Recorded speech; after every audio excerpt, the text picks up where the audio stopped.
why is it that most Americans seem to want one thing, but we always get another in a democracy?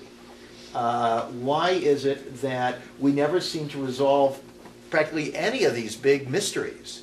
I mean, I don't think anybody would claim, even those who believe that those 19 hijackers hijacked those planes, and perhaps they did, I don't really know.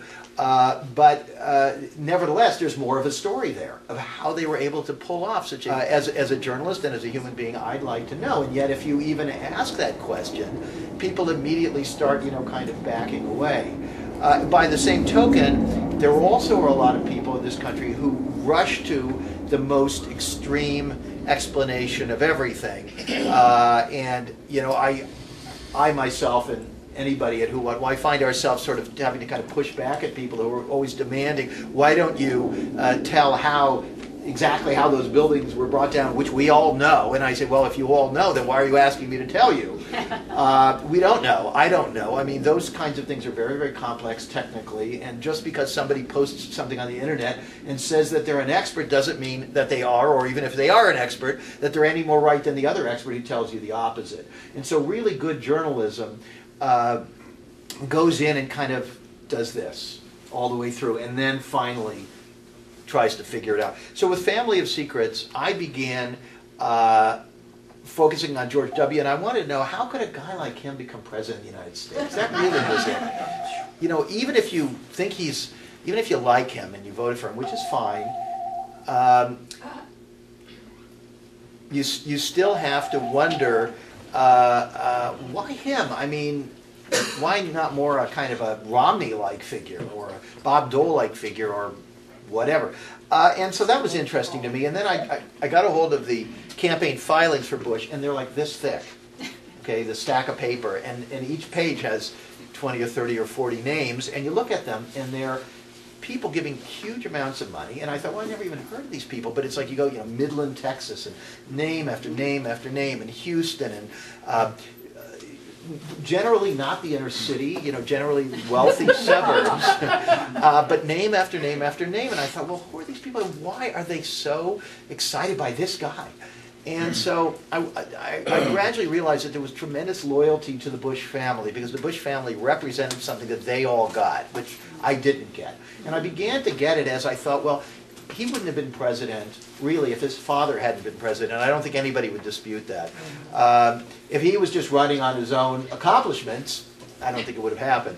So I began thinking about the father, and then I thought, well, what's the story with the father? And then I started asking people, what about the father? And they said, oh, well, quite a gentleman. He's a gentleman. That's what everybody said. A real gentleman, real soft-spoken, very different than the son, much more moderate, much more cautious, and so forth. And I said, well, what did he represent? Why was he president? Because I remembered him as a kind of a goofball. Do you remember that? He was not articulate, really not that much more than the son, I don't think. He kind of confessed he had trouble with that vision thing. Like he really couldn't quite figure out what he thought about anything. I mean, in terms of leadership qualities, and then all those weird things. Remember, he threw up on the Japanese prime minister. I think he just ate the wrong thing, or maybe he was poisoned. I think somebody in the family said he'd been poisoned. But whatever it was, it was a curiosity, and I thought, well, how did the father become president? So I began looking at the father, and I thought that I'll work my way back to the son. And the result was that Family of Secrets is about a little more than half is about the father, who turns out to be the most interesting character. And what I did was I was interested in, when I said to people, why was he president? They said, well, he'd been director of the CIA, as if it's the most natural thing that somebody who went to a spy agency should have had the largest democracy in the world. Of course, if you live in Russia, you understand that with Vladimir Putin. But I thought, well, that seems sort of strange. And then he was only director for a year, and then, boy, they named the CIA headquarters after him, not after Allen Dulles. And I thought, well, that's kind of strange. What did he really do in a year? Let's see, what year was that? Oh, that's kind of interesting. That was when they were holding those church committee hearings where they were investigating CIA mind control experiments, MK Ultra, using LSD on unsuspecting Americans, being involved in unauthorized murder plots and opening people's mail, and here and abroad, and they were like, this is kind of crazy and out of control. That's what the senators were saying. This is dangerous.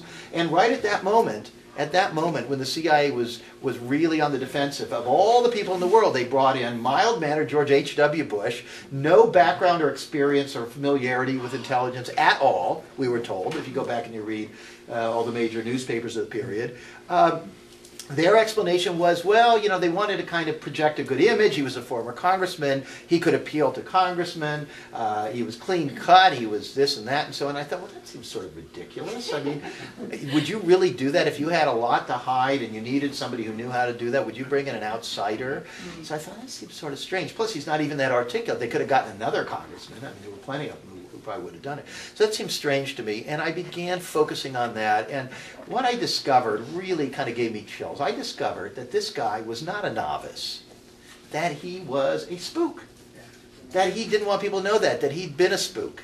That's why they brought him in. He'd always been a spook. He'd been a spook for years and years and years, decades. He had been a spy. When he was a congressman, he was a spy. When he was the UN ambassador, he was a spy. All of these things. But the presidents didn't know he was a spy. They just thought he was whatever he presented himself as. And so I thought, well, that's really, really interesting. And then I traced him up to his own path to the presidency. And I found all these interesting things, like his relationship with Richard Nixon. And this intrigued me because I thought, well, Richard Nixon went down in Watergate. Remember that or have heard of it, I hope. I just recently spoke to a college class and I mentioned Watergate and they gave me blank stare. I literally had no idea what it was. Yeah, I had to say, it's a building, a guy named Nixon, and Nixon, you know. So anyway, Watergate, and so Nixon went down, and there was George H.W. Bush. He was the UN ambassador, and then he became the head of the Republican Party at that moment that all of this was going on. So I thought, well, there's got to be a lot in all these biographies of him and so on about what he did during Watergate. Was he involved? Was he not involved? And so on. And I went to look, and there was nothing. And I looked at his own writings, and there was almost nothing. And I thought, wow, this guy is like the anti-Zelig. You know, Zelig, the guy who's always in the picture. This is a guy who's in the picture but never shows up in the final snap. And I thought, this is amazing. How does he do that? And then I remembered Iran-Contra. You remember that? He said he was out of the loop. And I thought, well, how was he out of the loop? I mean, Reagan was out of the loop. Reagan was the vice president. He was out of the loop on everything. Bush was in the loop on everything. Bush was basically running the country under Reagan.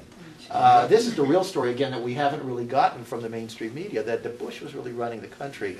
What country was he spying for?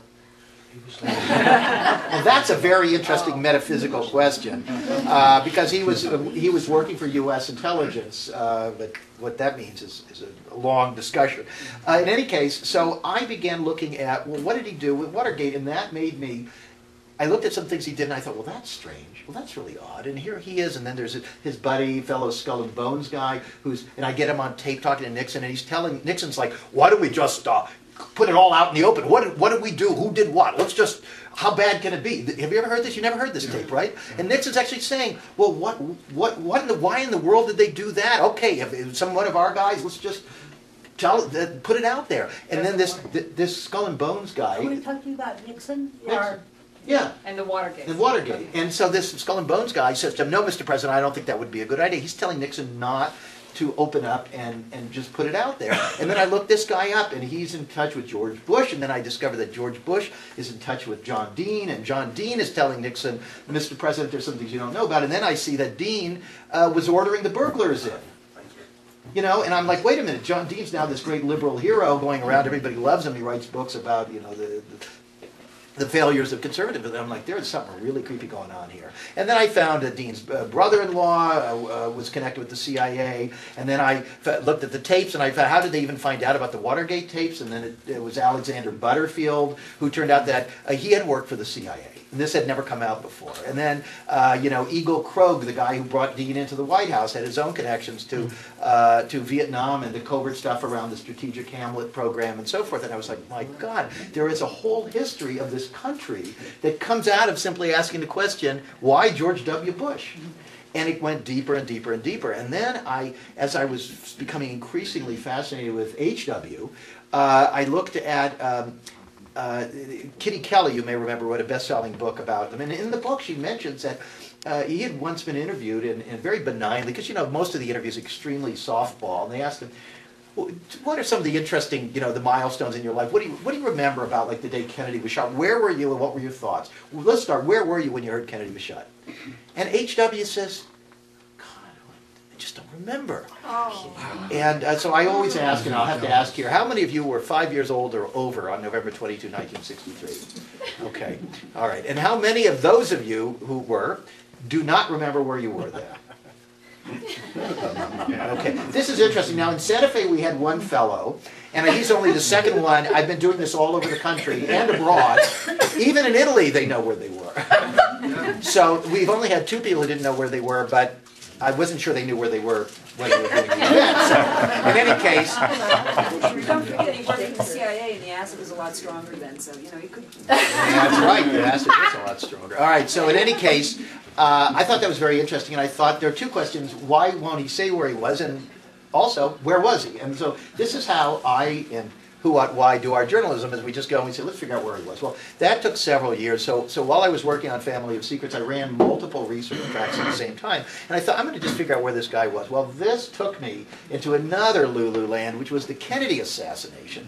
And just like Watergate, with Watergate, I thought Nixon, Haldeman, Ehrlichman, Mitchell, bad guys, Woodward, Bernstein, Dean, blah, blah, blah, medium or good guys.